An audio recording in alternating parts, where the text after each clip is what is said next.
And Joe Biden has announced more members of his administration as President Trump continues to fight the validity of the election results.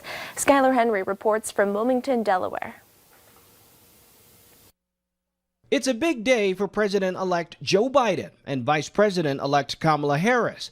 They received their first full intelligence briefing and held meetings with transition advisors.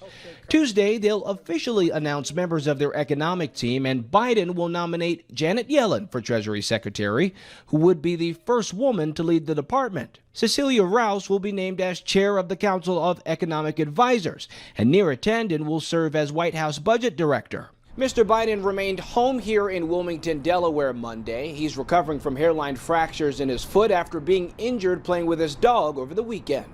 President Trump was also home at the White House with no public events on his schedule. He tweeted about his personal lawyer, Rudy Giuliani, holding a hearing detailing alleged election fraud with some Republican members of the Arizona state legislature. This signed and sealed document now constitutes the official canvass results of the November 3rd, 2020 general election. At the same time, officials in Arizona were certifying the state's election results. Election officials, including Georgia Secretary of State Brad Raffensperger, continue to maintain there was no widespread fraud. There are those who are exploiting the emotions of many Trump supporters with fantastic claims, half-truths, misinformation, and frankly, they are misleading the president as well, apparently. In his first interview since the election, President Trump told Fox News nothing will convince him he lost the election. Skylar Henry, CBS News, Wilmington, Delaware. Both Biden and Harris said they tested negative for the coronavirus Monday. And the Supreme Court takes up President Trump's census case today. Justices will hear arguments over whether the Trump administration can send Congress a census report that excludes undocumented immigrants.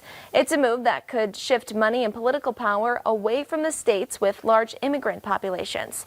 The census, which is required every 10 years, determines how many of the seats in the House of Representatives are allotted to each state. And a record-shattering Atlantic hurricane season comes to an end today. Delta, which hit Louisiana last month, just one of the record-breaking 30 named storms in 2020, surpassing 2005's high of 28 named storms. The average for the Atlantic hurricane season is 12 named storms, which 6 hurricanes and 3 major hurricanes. 2020, though, at least doubled all of those norms. In addition to the 30 named storms, the season saw 13 hurricanes, 6 of them major, almost reaching the record set in 2005 of 15 hurricanes, 7 of those major. And coming up on Valley News Live at 4, it's the biggest online shopping day of the year. We'll tell you how you can make the most out of today's deals next.